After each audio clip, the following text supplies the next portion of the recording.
Good day, everyone.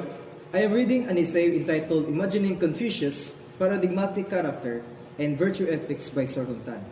The philosophical question she raises is, why does emulating paradigmatic character serves as a foundation of cultivation of virtues rather than a rule-governed approach? In his book, Tan answers that emulating paradigmatic characters enables one to deal with changing circumstances by cultivating one's emotion and imagination. To support this, cultivating virtues and building character is the priority in diverse circumstances rather than in a fixed system.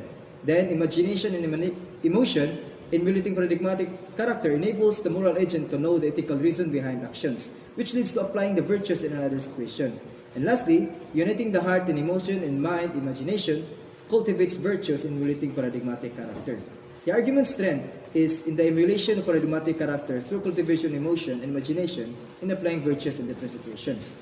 And its weakness lies in the absence of rules, which encounters difficulty in selecting considered as paradigmatic.